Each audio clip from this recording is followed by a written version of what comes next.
And welcome to the Breakin Broncos podcast. As always, I am your host, Dan Wetstein, with my main man co-host, and I mean, just kind of my everything, Dylan Miles over here. So, how you doing, Dylan? It's been a great, interesting weekend here in Broncos country. Got a lot to talk about, but you said it's gotten real cold up there in Holyoke. I don't know how bad it is outside here, but your I hit my mute key on my keyboard. I noticed this, so I just kept talking. I didn't realize. Yeah, no, it's 20 with wind right now. Screw and that. It was 60s yesterday.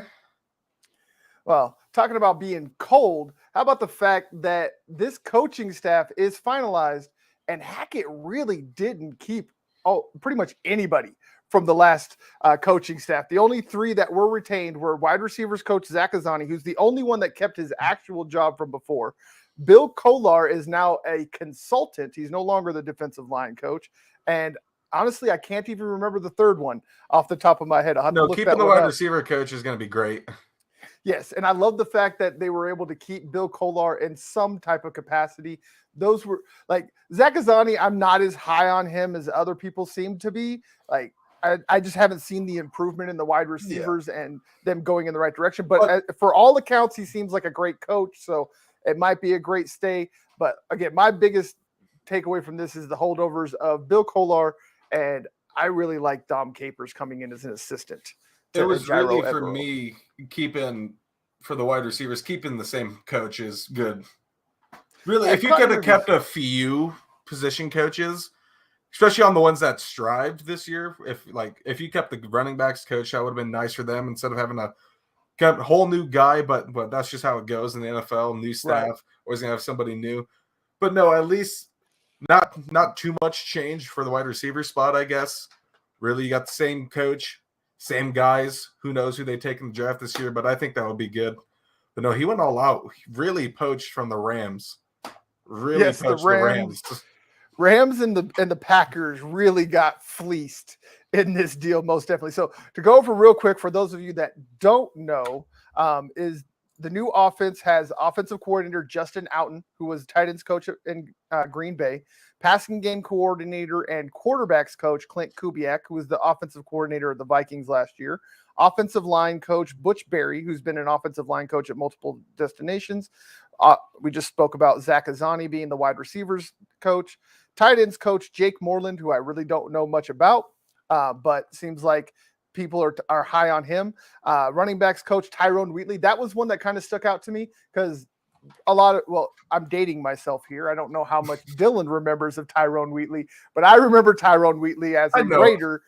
Yep. Okay, so you do know who he is. As a Raider is how I remember him too. Yeah, well, that's, I mean, essentially what everybody remembers him for. Like, he played for a couple other teams here and there, but his big years, his most explosive years came as a Raider and came at the expense of the Broncos, because those were like the Rich Gannon years. When Rich Gannon went and won an MVP and they almost went to the Super Bowl, the Tuck rule, all that stuff happened. So that was a little bit and then the next of year an they made a interesting Super hire. Bowl and lost. Yep, and they did that as well. And then you have assistant O-line coach Ben Steele, and who is going with Butch Berry to replace Mike Munchak. This is a big thing about this. If y'all are not paying attention to how this is being built, the man has coaches for coaches that are coaching. Like, there is a quality control coach. There's two quality control coaches, on the offense. The Broncos had never had a quality control coach after Mike Shanahan left. Those are Justin Riscotti and Ramon Chinyoung. I hope I say that right. But again, they took two guys to replace one guy. And this is a consistent thing across the roster. As you'll see on the defense, you got defensive coordinator Ejiro Evero. But then you also have, as I mentioned before, senior defensive assistant Dom Capers, defensive line coach Marcus Dixon, which takes over for Bill Kolar, who again has moved into a consultant role, which makes sense. The guy's old. Like, yeah, I love having him around, but just like Dom Capers, I'm sure he doesn't want to be in the building every single game anymore. The guy's in his 60s, I think maybe even close to 70. So I love the fact that they're able to keep him around in the building so he can keep spreading his knowledge. But it also gives him some extra time with the family and stuff. So that's always nice. Then you have inside linebackers coach Pete Hansen, which was really the biggest surprise for me. I would have liked to have seen Reggie Herring get another look, because what he did with these middle linebackers this year, with having seven different starters, was really impressive. So that was the biggest shock to me that didn't get retrained. But hey, we'll see what Peter Hansen has to offer. But again, before no, I'm joking. I got you. You got me there first. I was like, wait a minute, did I just say the wrong name? But no, I got you now. But yeah, before the Broncos had just had a single linebackers coach before. Now they got three. They got an inside, outside, and the consultant Bill Kolar. So you got Peter Hansen, Burt Watts, and then you got Kolar helping with everything. Defensive backs is Christian Parker. That's the other guy I couldn't remember. There you go. That's the other holdover. Christian Parker, who has done a great job with the defensive backs since he came to Denver. So I'm not too surprised he stayed. And then we have the best spot on that defense. Past 2 years. And most definitely, I agree. And then, like I said, a coach for a coach. You got defensive backs coach Christian Parker, and then he has an assistant, Ola Adams. And then again, they all have assistants in Dom Capers and Bill Kolar. So again, constant theme. Also special teams coordinator Dwayne Stukes and special team assistant Mike Mallory. Now, another thing I really want to point out that I'm excited about this that nobody seems to want to talk about, Nathaniel Hackett has added over twice as much diversity as the previous staff had. There are 10 coaches on this team that are a minority, and 2 of them are assistant coaches. They're coordinators. And before there was 4 total coaches on the Vic Fangio staff that were of a minority, and none of them were a coordinator. So I know I've spoken a lot, so I'm going to let my guy here, Dylan, talk about who he is most excited about outside of Nathaniel Hackett and why. Sorry, one second. I was going through this list for later, but I was trying to pull up the other one. Pull up the wrong one. Oh, you're good. I was like, I don't see any coach names down here. These are all free agents. Yep, you definitely clicked on the wrong link. It'd be the first link on the rundown. There you go. Yeah, it was. I'm excited for Ejiro Evero at the DC position, because he's gonna have free reign over that defense. Because obviously Hackett's going to be he's offensive minded. He's going to be the guy for the offense. I don't want to be looking all white up here, so let me change tabs. And obviously when you get to work with that defense and you have sole control over it, that's exciting. And especially what he did with the Rams. I mean, look at that defense. That just stacked defense he was able to coach over there in LA. That's what I'm excited about. And he's got a lot of stars here that he's going to be able to help out in Denver and improve on. Yeah, I agree. I think that Ejiro Evero is he's going to be able to take this defense and not destroy it. He actually can bring it to another level. He can bring a whole new perspective, and one that's going to be probably a lot more based in the passing game. I mean, this is why you got a defensive passing game coordinator and an offensive passing game coordinator. Like I said, coaches for coaches for coaches. And offense, and that's Clint Kubiak, right? Clint Kubiak, yeah, he's the passing game coordinator and quarterbacks coach.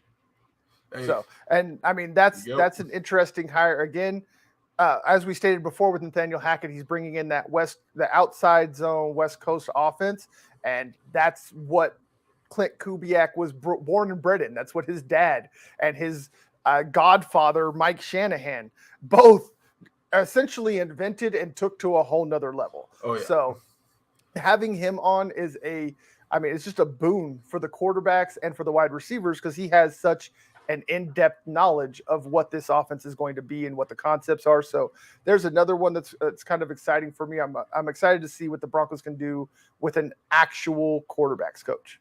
Like it doesn't seem like they've really had like the whole Shula tree after Don Shula, that whole coaching tree has died. Like I don't know what it is with the Shula brothers, but they can't develop a nosebleed. I'm just being real with it. It's absolutely insane to me. So, probably one of the reasons they're in the NFL is because of that name. Right. Yeah. And then to go back to Evero, another reason why I love him so much, it's the fact of who did he tutor under, which is essentially every great defensive mind in the last 20 years. We're talking Wade Phillips, Vic Fangio, Dom Capers, Wink Martin. I mean, the list goes on and on about who this man has studied under. So the thought of him being able to take the best of all of those defenses, come in and put it into Denver's defense could be scary. And I'll say it now. I think Ejiro Evero is the first coach off of this staff that gets a head coaching position. I've just been going back, looking at the way that, because he was a defensive backs coach with the Rams, but you would go back and look at the tape and the defenders, especially the back end defenders, the defensive backs, safeties, cornerbacks, et cetera, they all essentially just bypassed the defensive coordinator and went straight to Evero and started talking about the next series and what they were going to do and what they were going to play and all these things. So if he had that much of a command of a defense as just an assistant, I can only imagine the next level he's going to take as being the man. So I mean, I would say if he has a good year in Denver, I'd give him 2, maybe even a third season in Denver before he gets the head coaching job. I could even say 1, depending on how the year goes. Yeah, I mean, he'll get a couple of years, but I mean, this is like the opposite of what we talked about with the offense. With the offense, Nathaniel Hackett's calling the plays, so you never have to worry about the offensive coordinator leaving. Mm-hmm. But if you have the flip side is if you have a great defensive coordinator and your defense goes crazy, kind of like what happened in LA with Brandon Staley, who went from a defensive backs coach 1 year as a defensive coordinator, put the Rams in the top 5 in every category, and then the very next year gets a head coaching gig with the Los Angeles Chargers. So, I mean, the definite groundwork is there for it to happen. But again, I still, like you said, you're in LA, and then you're just going to stay in LA. Right. You don't have to move. You can live in the same house. You just have to go to the same stadium. I mean, everything's the same, literally. Except the facility, just the facility. Yeah, the only thing, exactly. The only thing that's different is you go somewhere else to practice. Yeah. That's it. Like that's insane. It's right down the road. It really is. Right? Like, hey, man, why not? And you got your buddies right there. So yeah, I think that was probably the easiest coaching move of any coach in the last probably 15 years when it comes to them going from one team to the next. Is usually you're going across the country. Or I mean, even if it's like the closest would be like a Nathaniel Hackett going from Green Bay to Denver. Like it's still quite a ways and a bit of a different culture, but it's still pretty similar. So you're still in the cold, right? You can just slide in the same area, right? But it's still a different place, different people, things of that nature. With him, their town, if I'm being honest, too. Right there, you go. I'm biased, just a little bit, but okay, so. I think we both agree the most exciting hire is Evero.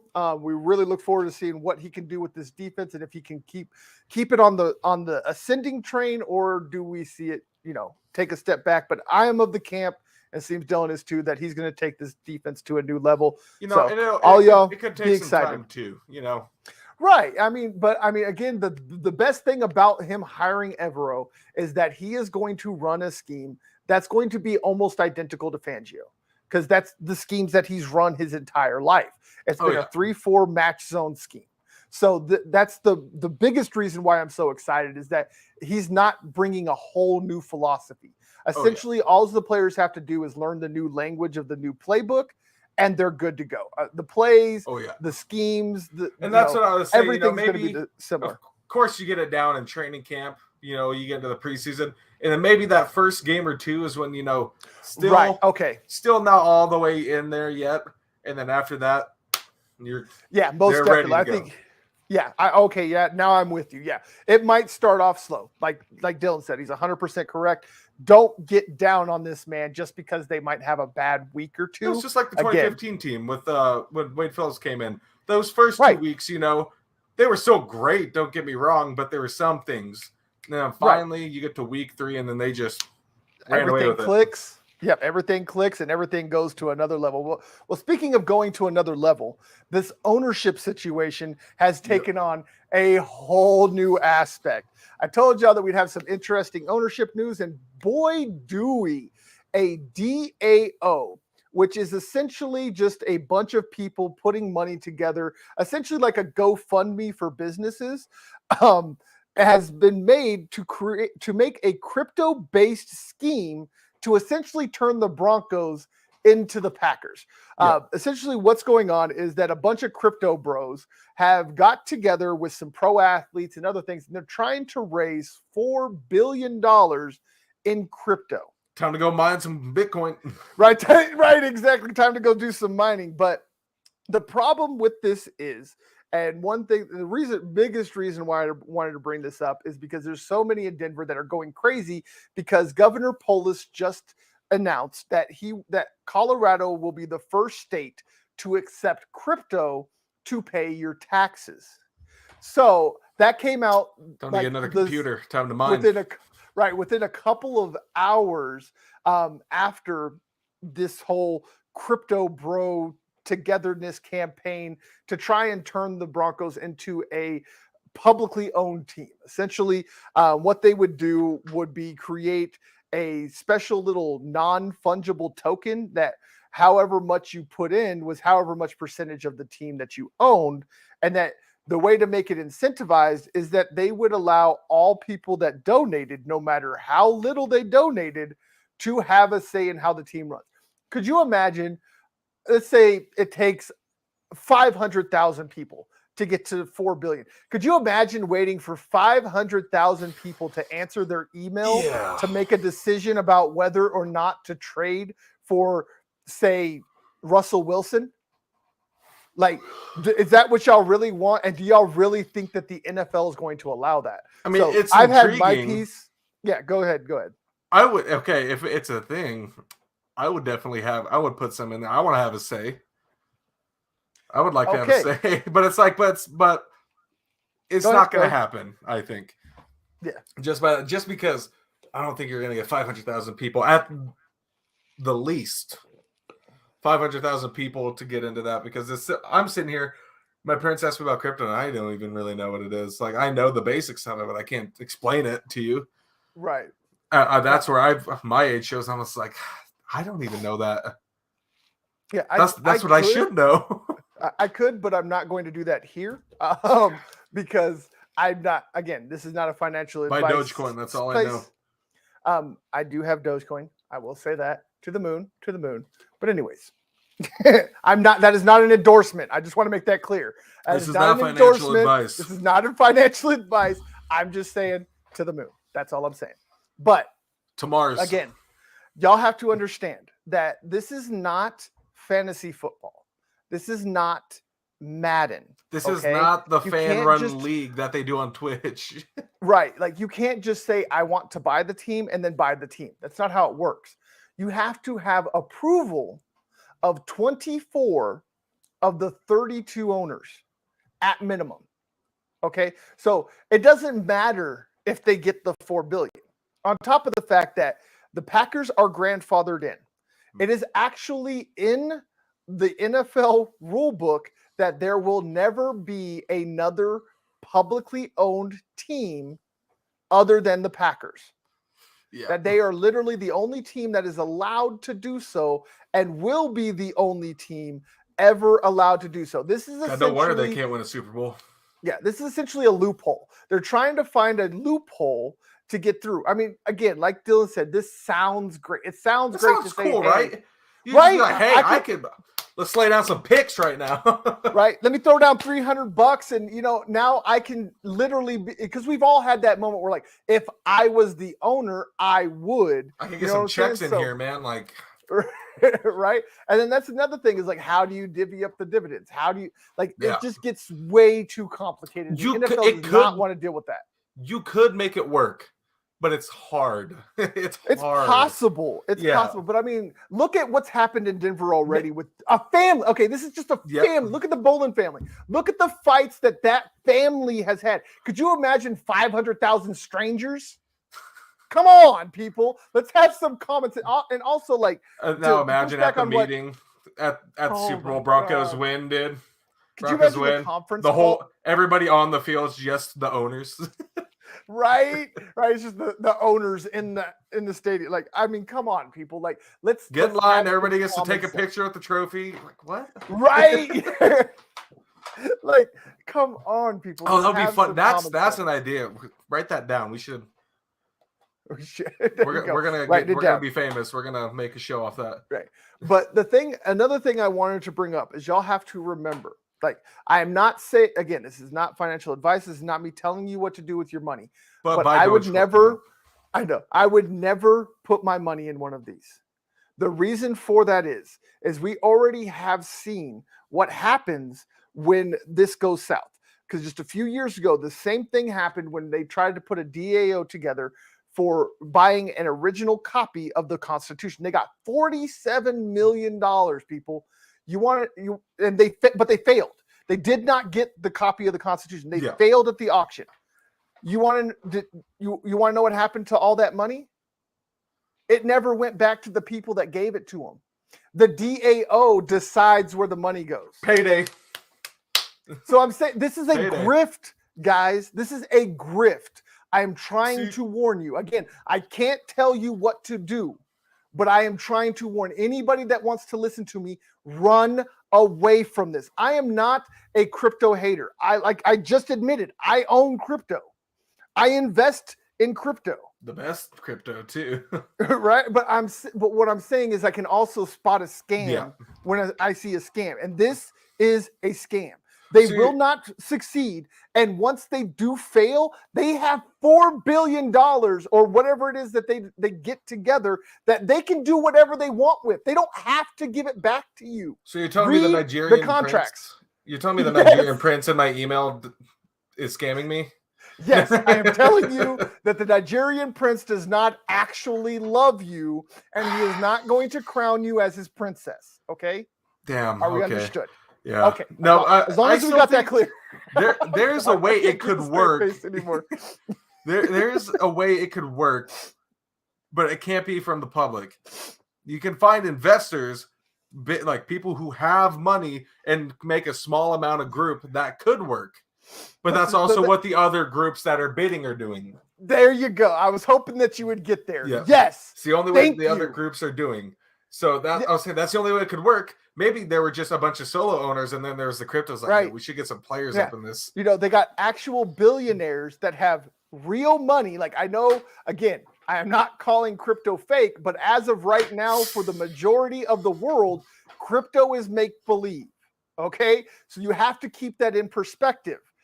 The owners, these billionaires that made billions without crypto, are skeptical of crypto because crypto threatens them.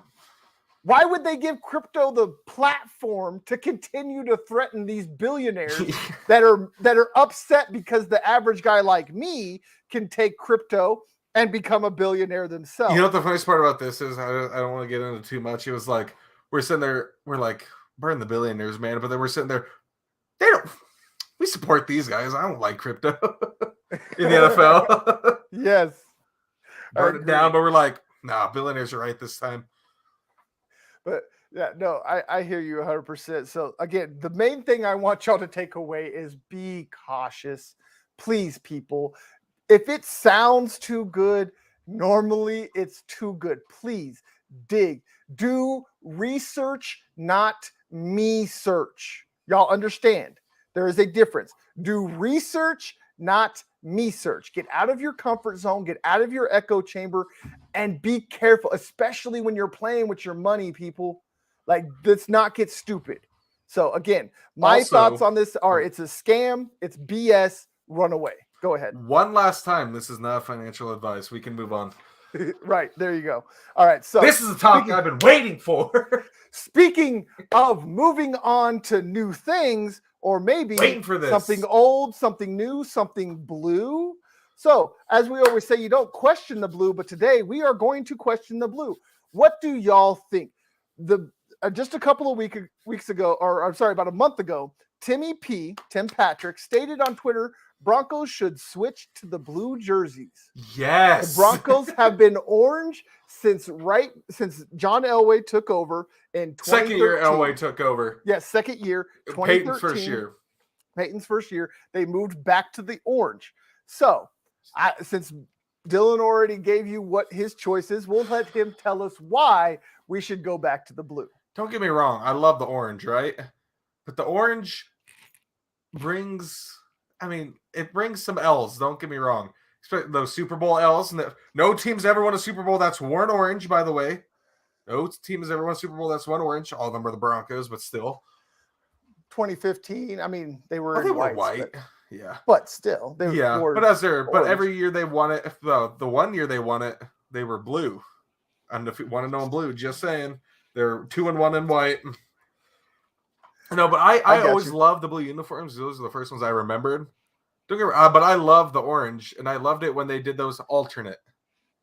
Yes. You did blue every week, and then, boom, we're going to throw an orange jersey in there. Yeah. I did this for a reason. This wasn't a I'm wearing green. Slight choice. This wasn't just, I reached in the closet. This was done for a purpose, people, because of this question right here. I will date myself. I was born in 1985. I am a 37-year-old man. Dude. I am old as dirt to some of you, I understand, but I am still not that damn old.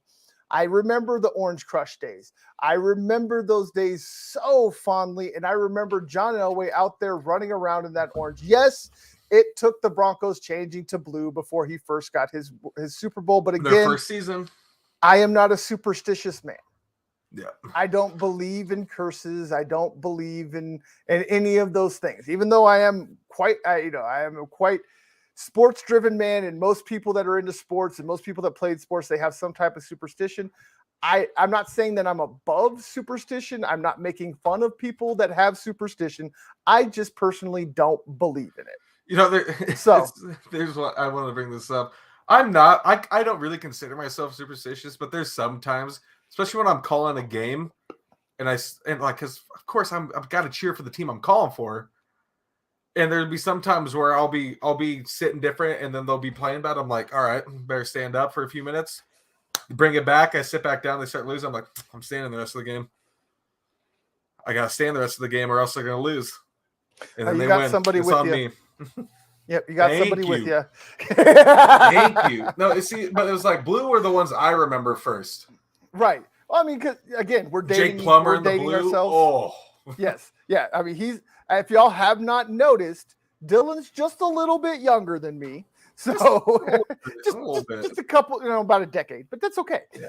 But I was thinking, if they start doing blue jerseys, I could buy more blue jerseys. They're so hard to find. Yeah, they kind of are. Especially because I will agree with that. It is hard to find blue jerseys. I have my 3 pass rush jerseys, right? I have 2 oranges and a white. My Vaughn's white, my DeMarcus is orange, and I wanted a blue Bradley Chubb, but they didn't sell blue Bradley Chubbs. Yeah, and that's because they're the alternate jerseys. Now you can go to Fanatics yeah. and places of that nature to do it. But yeah, here locally, but it's twice the price than anything else. Exactly. So, but I mean, it's kind of what you pay for. Yep. But again, yeah, might have to this year. Got to get me a blue Javante. I do love blue. I mean, our slogan is "Don't question the blue," right? So and you're questioning it, and I am questioning it. Damn it! God. I can do that. I'm the boss. We'll do it live. We'll do it live. No, but no, I like I said, not again. Of the orange crush era. That's all right.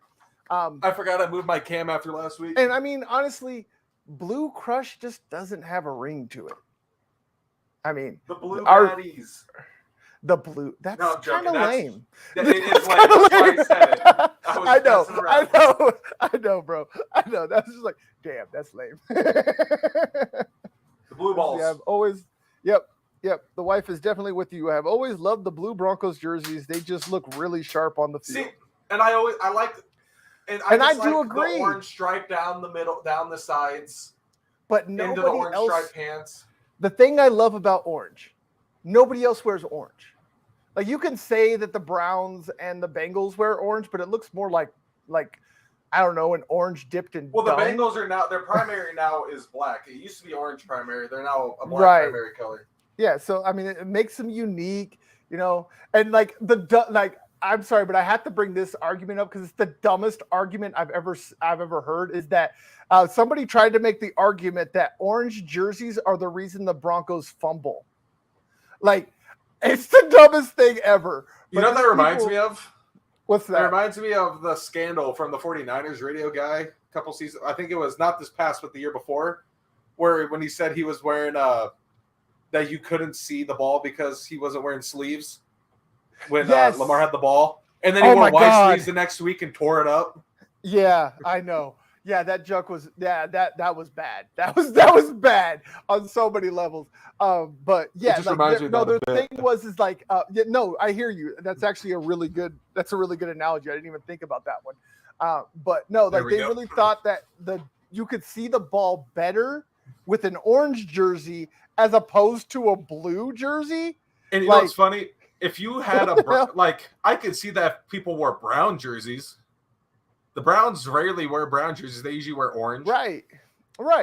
Yeah. So I mean, even then, like it's you can still see the ball on TV. How is it the fact that we can see the ball on TV, but they're not going to see it on the field?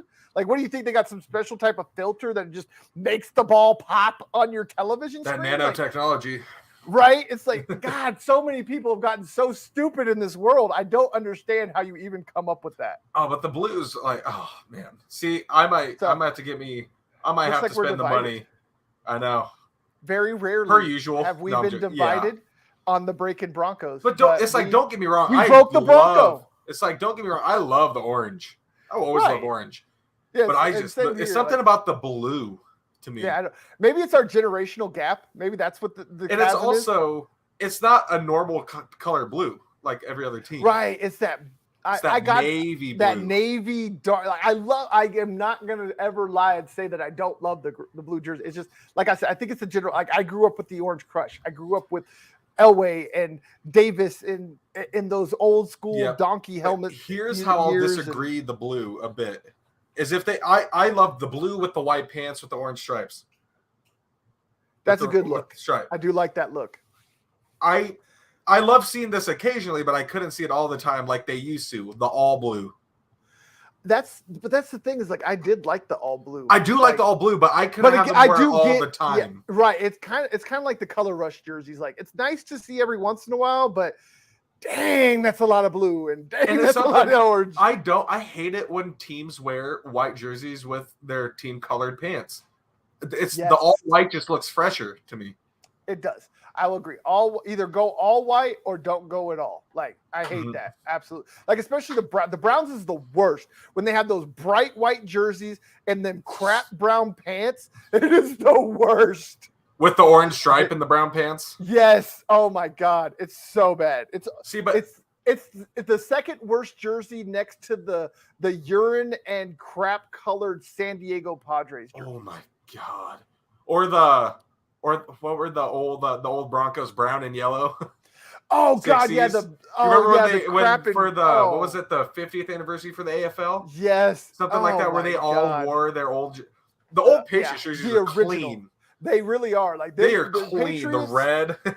Yeah, the Patriots jerseys have really stood the test of time. They haven't really done much to it. Like they've tweaked the logo and they've tweaked colors here and there. But yeah, they're one like them. The Dallas Cowboys, obviously, and the Raiders. Those are the three constants. Oh, and the Steelers, and I guess and the 49ers, I guess you could say too. Yeah, I don't think they've really changed much. At least not in the last 30, 40 The logo years. stayed the same. It's just updated logo. They just redesigned the old logo the same. Yeah, a lot like the Patriots do. See, and it's the nice. Yeah, the nice thing about the orange and the blue is you get to see both on those, right? On the orange, you get to see the blue, like what I just forget it's not outline, but you know what I'm saying. You talk about that V? Yeah, that V with the blue and then down the sides. Yes. And then the pants have the blue stripe on them, of course. Yep. Don't get me wrong. And then it's the same with the blue jerseys. You have the orange like outline and then down the middle or the sides. Right. Just quick aside, I see more people than I see likes.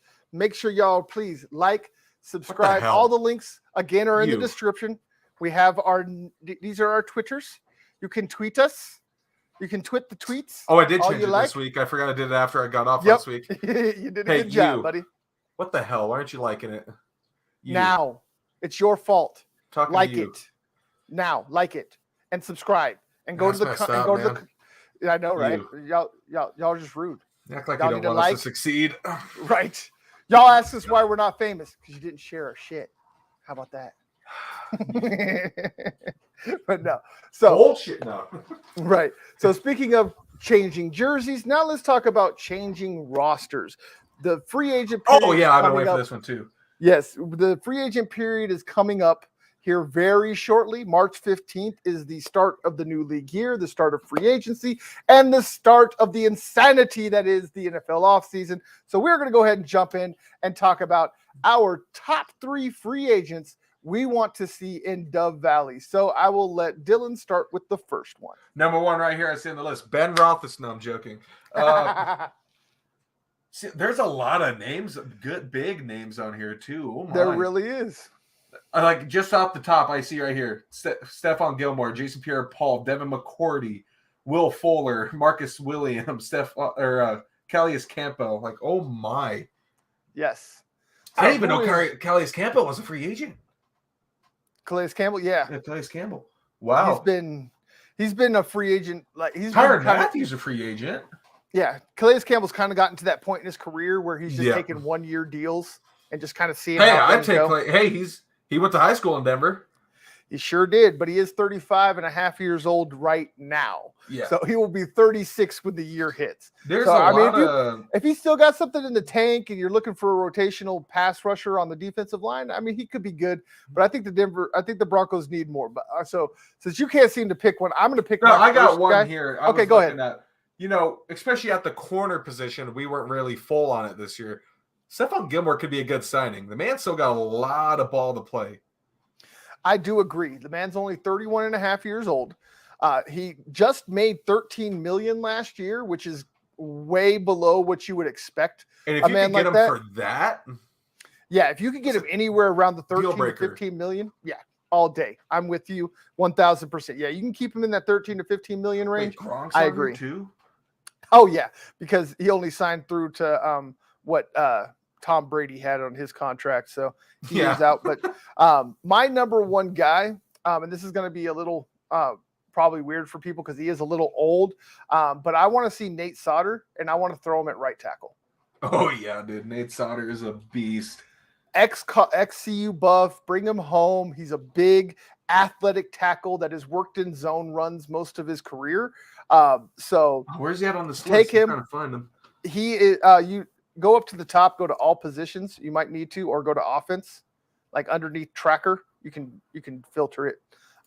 You might just be on defense. No, I was on all. Oh, okay.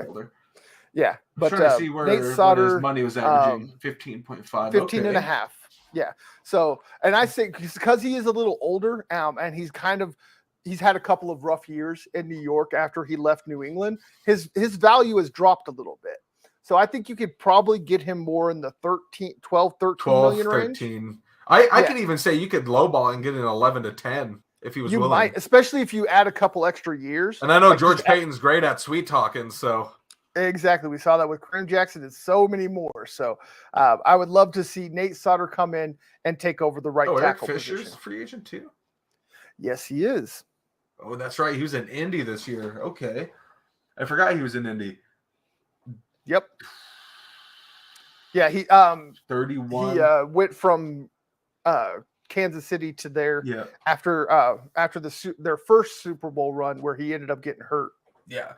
I mean, but look at 8.3. That's a good one you could pick up if you were looking for offensive line. Who's that? Fisher, but he's also left tackle. Yeah. And he's a bit older. Yeah, he's 31 right now. Yeah, but I mean, he's had some really good years.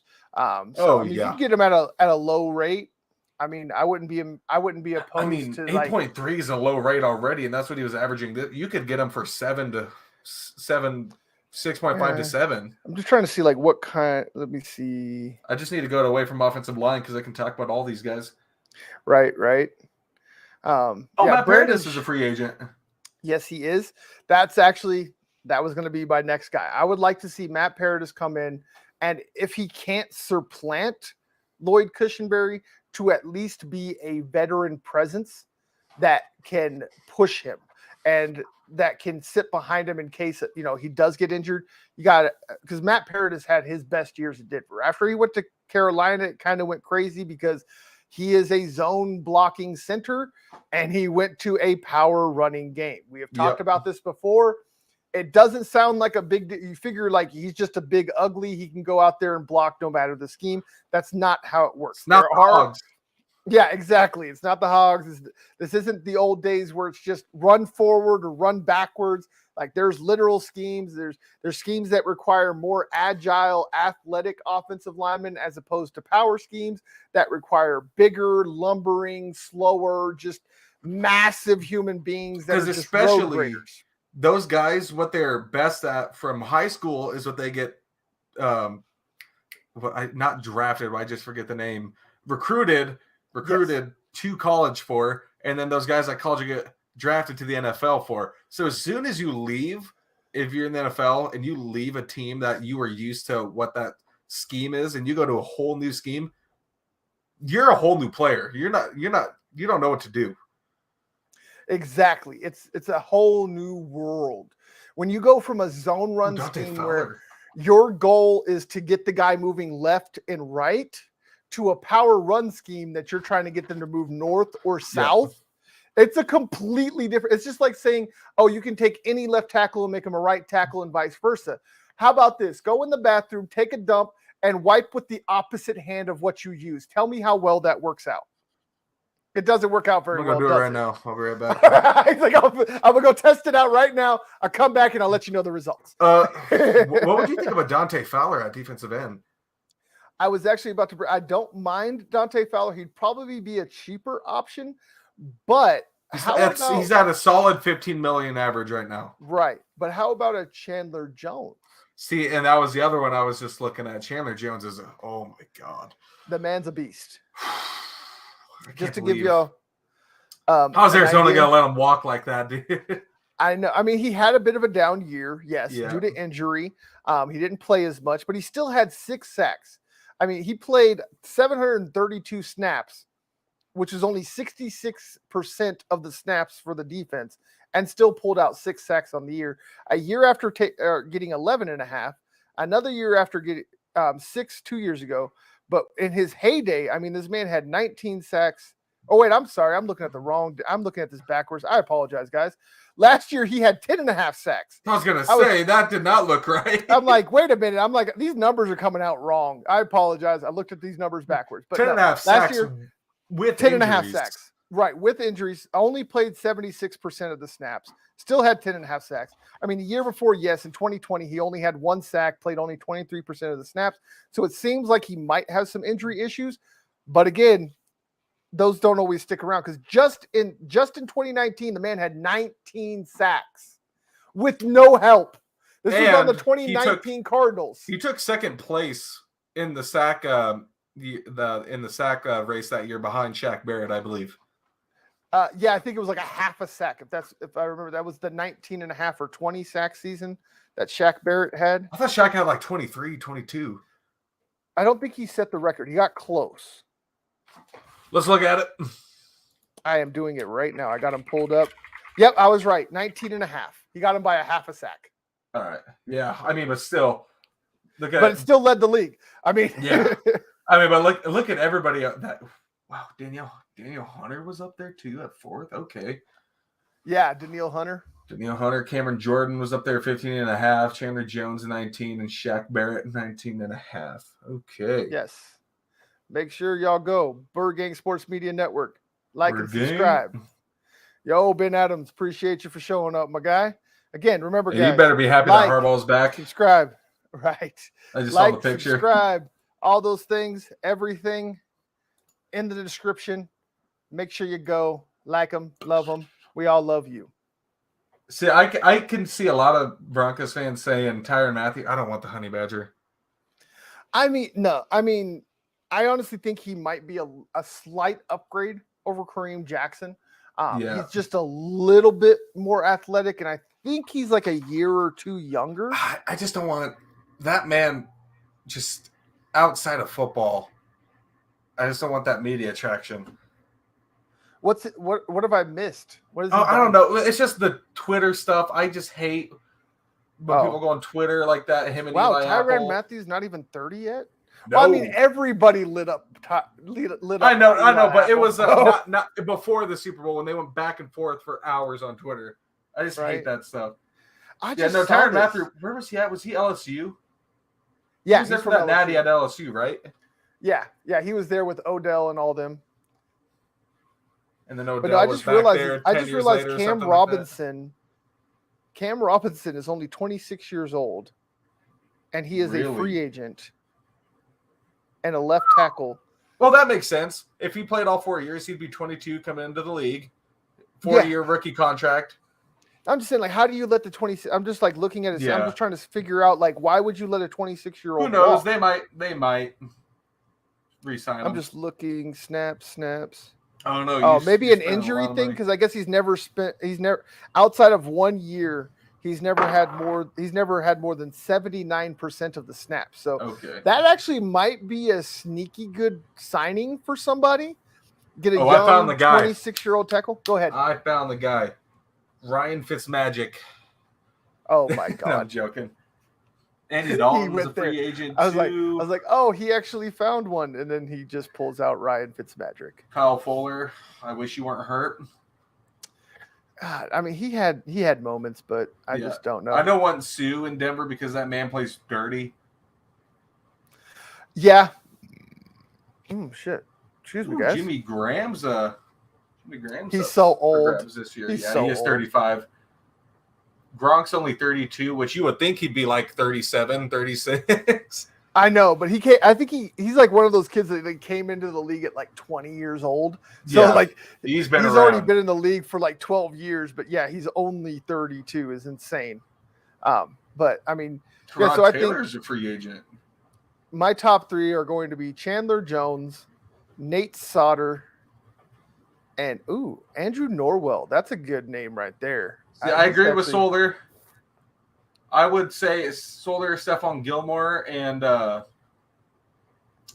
who was the one that was and Chandler Jones as well. The only one I switch up is Stephon Gilmore. There you go. Yeah, I think that we can definitely agree on those three. And speaking about the roster and things getting grades and moving around, the Broncos got an A- from NFL.com for Peyton's first draft class. Who do you feel will make the biggest leap in year 2? Remember, biggest leap. Javonte. No. That's a pretty, I would actually, if I'm going to go legitimate, it's between Javonte and Pat Surtain. Both of those two, I think they were the two best rookies on the team that year. They obviously were. But I still think Pat Surtain did beat out Javonte Williams out of the best 2 rookies for me. But I think he takes a bigger leap this year because obviously you probably will have Kareem Jackson on that side of the field to help him out a bit.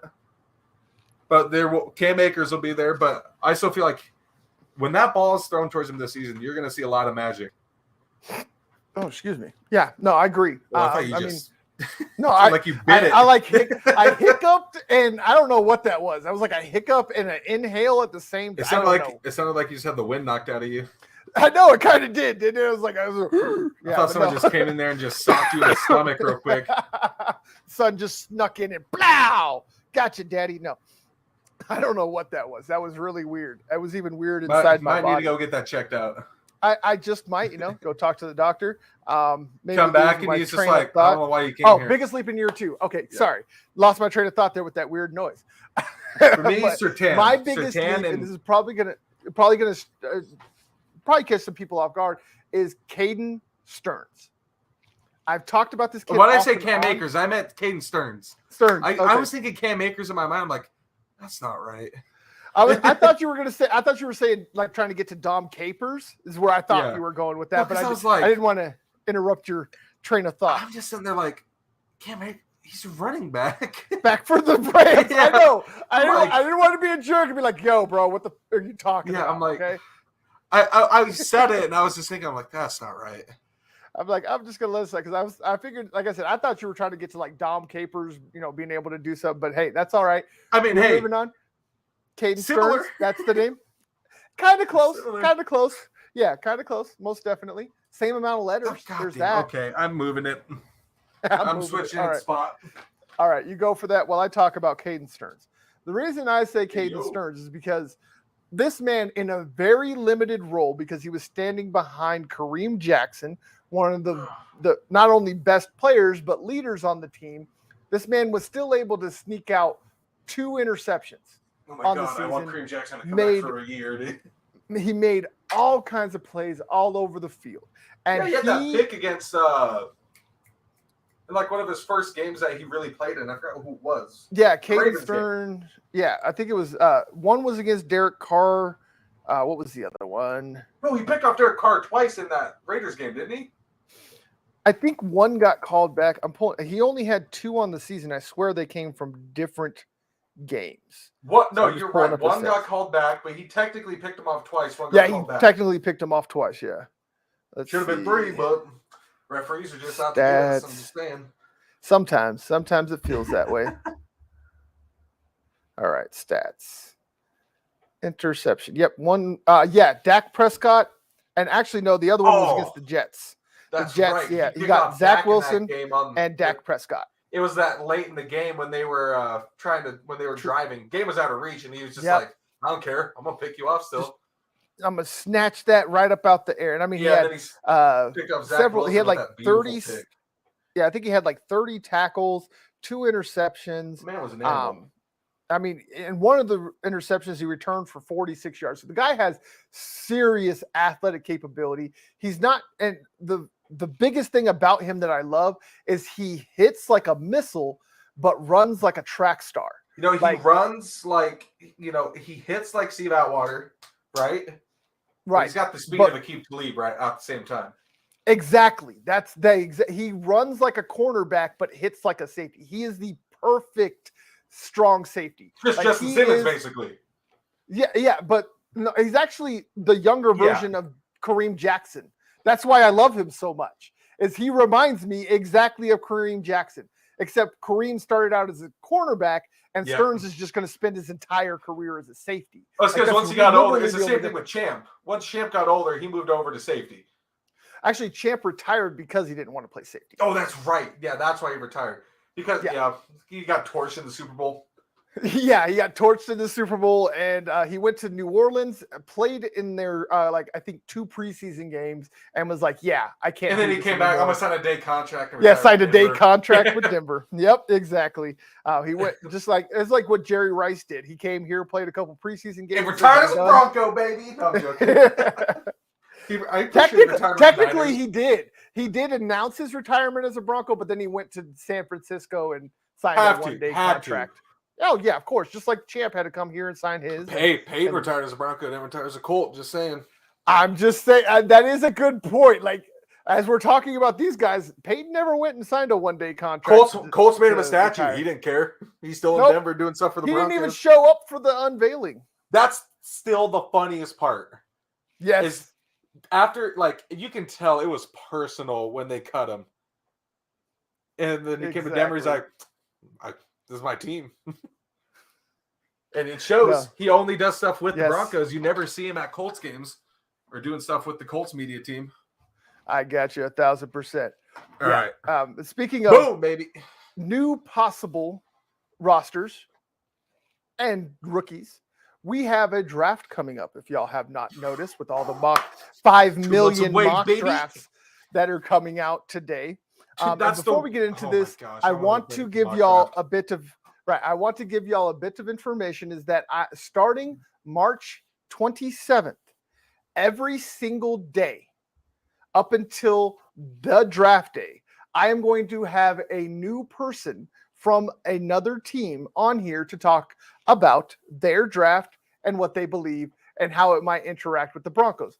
So, for instance, March 27th, I will have a Jacksonville Jaguars person on the show to discuss them, and we will go in chronological order every single day. So I'm telling y'all, I'm about to give y'all an entire month of my fucking life just for the Who's draft. Your Broncos guy? When I say every single day, I'm not talking Monday through Friday. I am talking every single day, Sunday to Sunday. We are going to have a new person on. I've already got about a third of the team set up. I'm going to start setting up the broadcast studios, so that way y'all have on your calendar, everybody that's liked and subscribed to the channels, any of the channels, anywhere, will get a notification of when these will happen, what day, what time, etc. During the week, go ahead. I don't want you to spoil it. Drop it in the chat. Who's your Broncos guy in our private chat? Do what? Do you have your Broncos guy set up yet? Or is that just us? I was just going to bring you on if you'd like. So it'll be Dylan day 9. Yeah. So that's why I said he said, "It's my guy. It's my everything." Gotta love him. I was gonna pull something out, but I can't find my prop. Right. What would y'all dream O-line for the Broncos with just who is available in the off season? Dream. That's actually I like that question, and we're big guys, so we like talking about big guys. So let's go ahead and let's throw this in from the chat. Dylan is a Broncos man. Yes, he is. But so let's go back here. Let me pull up my free agents. You could bring me for the Vikings. Line. I'm just saying. No, I'm joking. Right. No, I could actually. I think I have a good idea. I just want to make sure who is actually a unrestricted free agent, so I don't say something. I can't think of many. I couldn't think of a full line of unrestricted. I will probably agree with you on all of these. With okay, out of the Broncos, I'm keeping Dalton Reisner and Quinn Miners. Those are my guards. I already have my guards handled. My tackles, I'm going to get rid of Garrett Bowles because we all know what I feel about Garrett Bowles. And I'm going to go, hey, call me whatever you want. And then I'm going to go grab Cam Robinson. Again, I love this kid coming out of college. I think he could do some great things in this offense with this type of run scheme. And he's young. So throw him in at left tackle. So from left, I got Cam Robinson, Dalton Reisner. My center is going to be Ryan Jensen, who has been absolutely great in Tampa Bay with Tom Brady and has been really underrated when it comes to centers. So you got Ryan Jensen in the middle. We have Quinn Miners as the right guard. Or not Garrett Bowles, Dalton Reisner, I meant. Sorry. Yes. I was calling Garrett Bowles. Then another one that's intriguing to me is Trenton Brown, the right tackle from New England, because he's young. But again, I'm going to have to go back to my guy, Nate Soder, and put him at the right tackle. So from left to right, you got to put Soder on right. Right. We have Cam Robinson. We have Dalton Reisner. We have Ryan Jensen. We have Quinn Miners and Nate Soder. That would be my dream. While we're on topic here of offensive line, I want to say, have you ever seen the video? I know you're not on TikTok. I'm only on there for the memes, not for the stupid stuff. We're all here for the memes. I'm only here for the memes, but it was like people where they go on there. It's like a filter that randoms between teams, and you can choose like your whole lineup. And every time people choose offensive line, it's like when they go O-line and they do like all time. What would you choose? Me personally, out of every offensive line, I would go 97 Broncos, Super Bowl 32 and 33 offensive line. Oh man, because that dominated that insane Packers defensive line, right? But if I had to go, it really did. But that's just biased me for Broncos. I would go that 95 Cowboys O-line. That's a really good offensive line, but I mean, the Hogs. There's so many good ones. Yeah, I was gonna say that was my. I was like the Hogs, the Hogs with Mark Schlereth. The Stink was on there. Hell yeah, Stink. Yes, the Stink. Yeah, the Stink. When the Stink was on the Hogs, that offensive line was insane. I think people forget he was on that team. Yeah, he was a part of the Hogs. Yeah, he won multiple Super Bowls with the Redskins and the Broncos. He won the one. He won the one with the Redskins. One. Yeah, the one where the racial slurs. Sorry. The Washington Commanders. My bad. Oh my God, that's such a bad name. I wanted to talk to you about that ever. We'll wait till after. Yeah, we'll wait till after. But yeah, but I mean, Stink was amazing, and yeah, because he won the one against the Bills. Poor Jim Kelly. And then came over to Denver and just had a he was dominant O-line until he left. Yeah, he was the wide right game, right?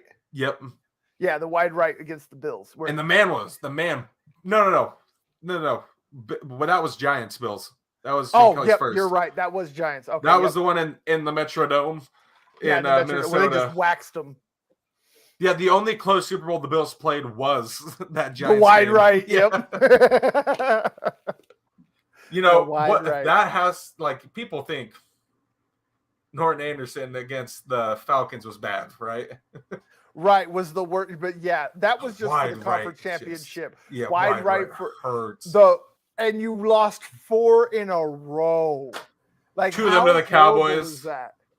Okay, so I'm gonna throw this out there. Would you rather have experienced over the last 4 years what the Bills did with getting to the Super Bowl and losing for 4 years straight, or what you have dealt with in Broncos country over the last 4 years? Oh man, that's tough. I can see the perks. Though? I can see the perks of both sides, but I want to see the team in the Super Bowl 4 years straight, man. I know, right? That's a tough question. Doesn't it rate your soul? It's like they're in the Super Bowl, but they lost. And they're going to do it 3 more times in a row. 4 straight years. But losing seasons, I'm already in pain. Right. It's like I'll take the pain. I'll take the pain I have now. You take the pain you have now? I think I agree. I think it's worse because I'm thinking back to the 2 different feelings I had. One in 2013 and one in 2015, right? Yeah, that one hurt. Polar opposite feelings. Okay. Did it feel better when we won? Did it feel better when we lost and got our ass handed to us? Or did in a record-breaking season, by the way. Right. Or does it feel better, and I'm saying better in quotes for a reason, does it feel better that we didn't even make the playoffs for the last 5 years? I think I have to agree because I have to agree. This one feels better. That team was made for a Super Bowl. These teams aren't. We expect that. right, exactly. And you're sitting there win the Super Bowl, man. 4 straight years. We're gonna make it. Every single year, and then you have this year is gonna happen. This year is gonna happen. This is the year. This is the.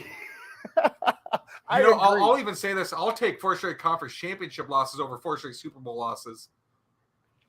I would take that. I think I would too. I think I would too. Because it's you're looking at that team. You're like, we got to. There's no way they can lose. Right. You get your hopes up and all that stuff. That was 14-year-old me. 14-year-old me. They can't lose, right? And then you sit down, everybody's over at the house. First play, you're like, shit. Yeah, imagine being in Florida. Set the tempo. Right. Imagine being in Florida where you're the only Broncos fan in the house. Everybody else is rooting for the Seahawks.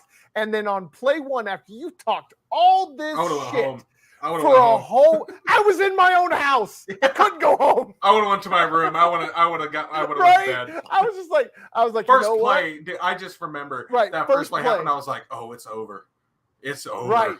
I did the same thing. I was like, I just like my whole soul just left my body. And then everybody else at the house like, hey, first play. Hey, what was all that shit game. She was talking? Yes, but I remember I'm in a house of Broncos fans, and everybody's like, it's just first play. We still got 4 full quarters to play. I'm just sitting there like, they don't know. I had that. They don't know. Right, like they don't understand. I was like, they don't know. It's 49ers all over again. Assignment. Yeah, they don't understand the assignment. Oh my God, this is gonna get. They're wearing orange. It has to happen, right? Right.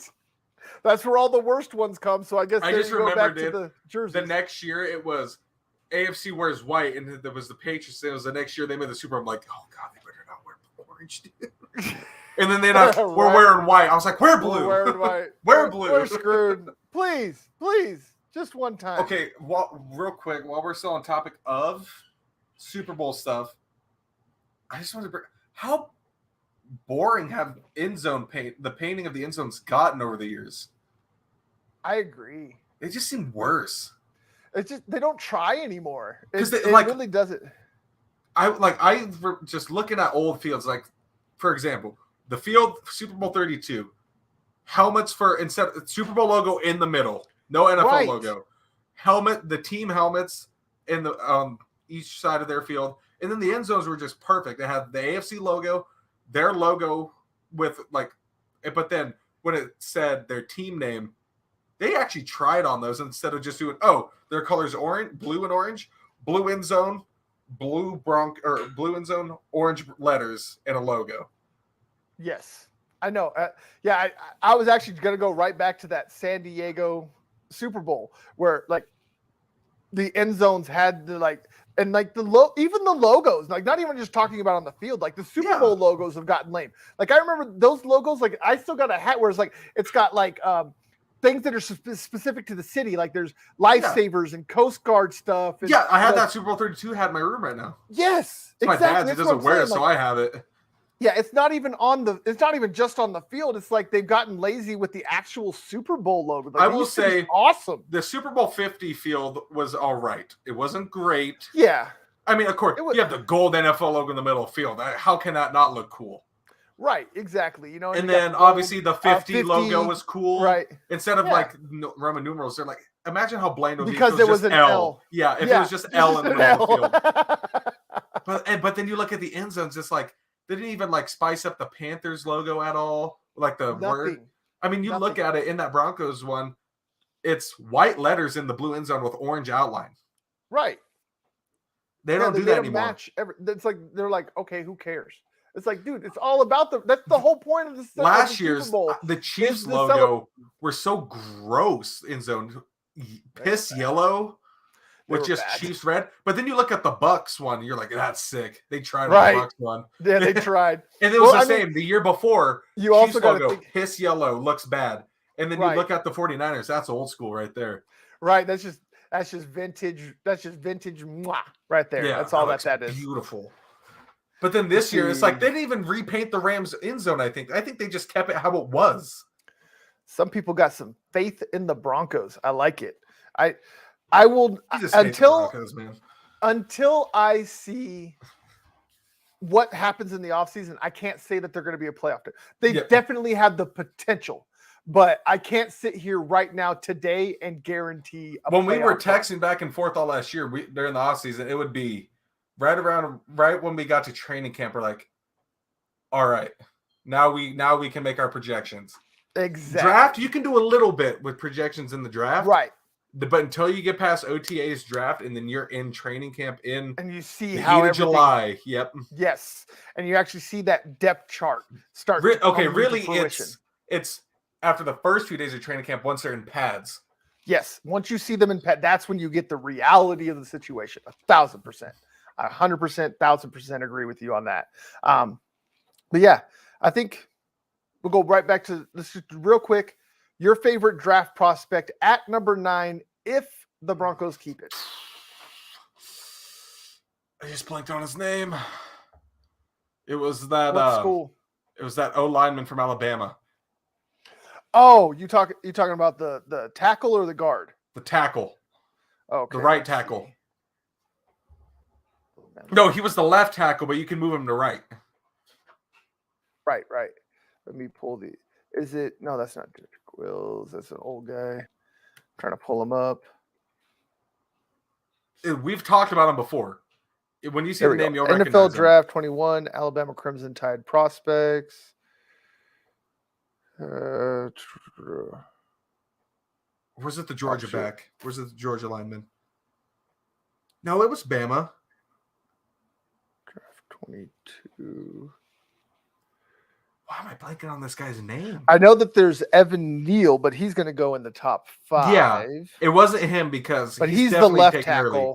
Yep. Okay, then it was the right tackle. Yeah, let's see. Where's my prospect list? Sorry, guys. Where's my super soup? I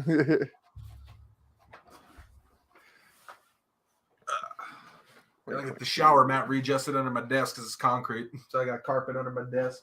Oh, nice. I should be looking this up too. I'm spacing on his name. You're good. I just said New York Giants.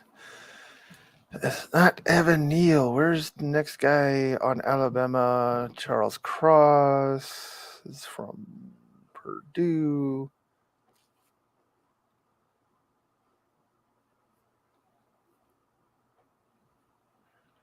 And Sam Howell, Trent McDuffie. Why can't I remember this guy's name? I know who you're talking about, and I feel bad. Nope, that's not him. He was a sophomore. I swear he was a senior. I might be thinking about the other guy then. I swear it wasn't him. And you're thinking about a tackle, right? Let's see. Yeah. I'm not showing any other Alabama tackle within. Okay, that might be the guy I thought about, okay. But maybe. Yeah, I don't know about anybody else that'll be at number 9. There was it's the guy's name I've already forgot, but it was in the national championship. It was a defensive lineman. This would be my second choice. Oh, okay. The guy that had the strip sack early in the game that called back.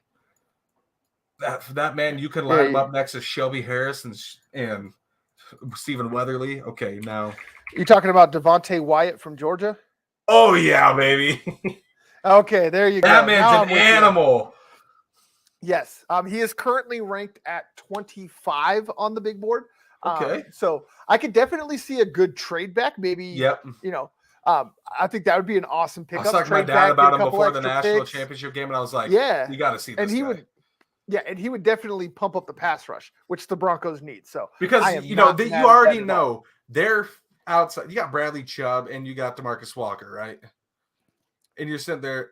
Malik Reed. Reed. God dang it. I missed DeMarcus Walker because he was good. He was definitely a good DN. I will agree. And Malik Reed. So obviously they're going to be focusing on the edge, right? Shelby Harris can't get through the middle like he used to. Don't get me wrong. No. He's still an amazing player. Can't get through the middle like he used to. Best hands in the league. That's what he's there for. I agree. And you have Stephen Weatherly, but he's not playing every play. Right. But if you could line him up in the middle with Shelby Harris, best hands in the league. But they're obviously going to be focusing Shelby Harris because you have to. Man's just a menace. I mean, if you don't double team him, he will get through most definitely. And I think and Devontae Wyatt, I mean, he's one of those dancing bears. I mean, he's just a mauler. He's fast. He's quick. He's huge. He's nasty. He's got heavy hands. So I'm not mad at that at all. The one thing also. He has some speed to him for a defensive lineman. Yeah, especially for how big he is. That's what I'm saying. Like big, fast, athletic, real twitchy. He's got a lot of He's got a lot of short area quickness, which is very. It's like Shelby Harris, actually. You watch that man run down running backs and receivers. Malik Jackson. Yeah, Malik Jackson. Another good one. Yeah, I mean like that. And speaking of Malik Jackson, he's a free agent too. Bring him back. I don't care about this guy anymore. Bring him back. He's like, I don't care anymore. Bring back Malik Jackson. Run him back. But for me, my guy at number 9. He wasn't in Jacksonville, was he? No. Shoot. Where was he? I'll look it up. You go. I'll look it up. Yeah, you go ahead and do that. But my guy, and he is to me an actual, possibly even better version of Micah Parsons, and that is Browns. Devin Lloyd. Browns, there you go. But that Devin is Lloyd? Devin Yeah. Lloyd out of Utah. This kid is a physical freak. He is a Greek god on the field. Who would have thought Utah? Right. Out of I'm just Utah. giving some Utah slander. I'm sorry. Oh, no, you're good. He reminds me, and this is going to be a name that's probably going to take some people back, but of Takeo Spikes. Some of you might not remember that name, but Takeo Spikes was an absolute beast. And again, he was essentially a Greek statue come to life. Devin Lloyd is on that same level, and he's even more athletic than Takeo Spikes ever could have dreamed to be. So you take Devin Lloyd, put him in the middle of this defense with Baron Browning, let those guys just go ham, get a pass rusher on the other side of Bradley Chubb. Bradley Chubb stays healthy, and that back end of the defense with Pat Surtain, Justin Simmons, Caden Stearns, Michael Ojemudia, etc. Bro, it's going to be you get nasty. Devin Lloyd. I'm sorry, Vaughn. I don't want you anymore. Yeah. I love you, but you can stay with the Rams. You can run it back. You can still bring back Vaughn because Devin Lloyd's an interior lineman. But I'm sitting here looking at that. But you look at an interior, like, he's not huge, right? No. He's a slim built guy. Like, he's like not like he's slim, but the man's built. Yeah, he's just the fact that he plays wiry. Middle of the line. Yes, he's just scary. Wiry. I'd look at him, I'd be like, if I was like on the lineman, I'd look and be like, I'm dead. Yeah. I'm looking at my quarterback, I'm like I'm not going to be able to stop this guy. At first play, I'd be like, you're on your own tonight. Right, like, bro, just head on a swivel, bro. Head on a swivel, because run the boot. Thing is, just run a boot. He is a headhunter with ridiculous speed, ridiculous athleticism. He can rush the passer. He can cover the pass. He's not even flexing, and the veins out. He's not even flexing. He's just standing there. Like, that's what I'm saying. Just standing there, just popping out. Like, it's insane. Yeah, Devin Lloyd is my guy. If the Broncos still have the war paint eye black too. I love it. Yes, I love it. I know it's weird and stuff for us, but yeah. It's an interior lineman kind of thing. That war paint, it just takes things to another level. Wipe my pick. I forgot about Devin Lloyd. I forgot about Devin Lloyd completely. He's like, no trade back. I don't care. We talked about this guy since we started, like off show, obviously. Yeah. And we talked about him on show a couple times too. So I completely spaced about him that he's in the draft this year. Yep, he did officially declare. He could have went back to Utah, but he knows with the lack of quarterbacks, he's going to get picked high. I will be surprised if he makes it out of the top 10. Even if the Broncos trade away number 9, I will be surprised if Devin Lloyd, just like I was surprised Micah Parsons. I mean, hey, positional value, I get it, but this guy is on a different level of athlete for middle linebackers. Oh yeah, like. I'm just he's just that special. So, I mean, you look at that. I mean, you add that man to the mix of an already stacked defense. That man can cover tight ends too. That's what I'm saying. Like, he can do it all. Like, Travis Kelce better have his head on a swivel, and Patrick Mahomes better check if he's ever not working. I mean, man, kid shows up. I watched highlights of him not too long ago because it was like when ESPN they're talking about draft prospects. Devin Lloyd's obviously up there. And I was looking at these highlights. Man was knocking tight ends twice as big as him, like it was nothing. Nothing, just chucking them.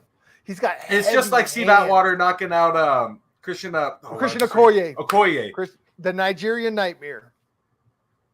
Man, never forget that. Yeah, no, seriously. You know what's funny? Every time they show a Steve Atwater highlight, like we have to show it. We can't not show it. Right. It was even like I was bored and on YouTube looking for background noise, and I found this 60 minutes of awesome NFL highlights that the NFL.com just put out a week ago. Oh yeah. You want to know? Guess what was in the package of 60 minutes? Yeah, that is a forever. I can guarantee you what another one went in there was. I hope if I'm wrong, I am. If it wasn't in there, I'm pissed. oh my God, I just spaced on names as soon as I'm about to say them, dude. Sean Taylor. The Sean Taylor hit in the Pro Bowl on the punt return. They did have it. Okay. Yes, I know what you're talking about, because that was actually back when people played at the Pro Bowl. Actually, when they actually tried. That was turned into a GIF during the Pro Bowl, talking about this was the last time that the Pro Bowl was a real game. And because when you look at those, look at the AFC quarterback. It was always like Tom, Peyton, and then some other guy. Right, just some other guy. Between Big Ben and then some random other quarterback. Yep, just some like Nick Foles has been there once. Phillip Rivers every once in a while, yeah. The competitions and all that were great, but see, that's the only thing I watch of the Pro Bowl nowadays is the skills challenges. Yep, I think they should get rid of the game. Just do all kinds of crazy skill challenge. I think the dodgeball is run it back. 7-man flag football. I wouldn't be mad, but the reason they stopped doing that was that rookie that blew out his knee in the sand. That was the last time they did the flag football event. Beach volleyball. Right? Straight Top Gun it, bro. You want to get the chicks all to the show up, take all the fucking the skill guys with the cum gunners. You put all the athletic corners that can jump in the front. Yes. Swat the ball there, and then you just put D linemen in the back.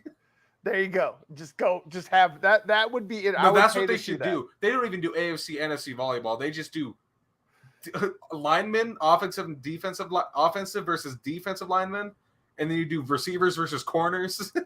You're right. No, I actually like that. I like that idea. So I think we'll leave it. Wiffle ball. Yes.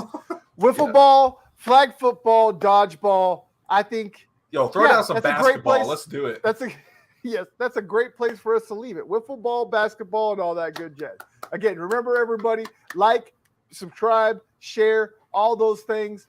It'll help other people in Broncos country, other people around the world get to see our content. Again, it is free to you, but it is priceless to us. So please make sure you like, subscribe, share. Again, share is the holy grail, but we'll take anything. Comments, likes, all that stuff.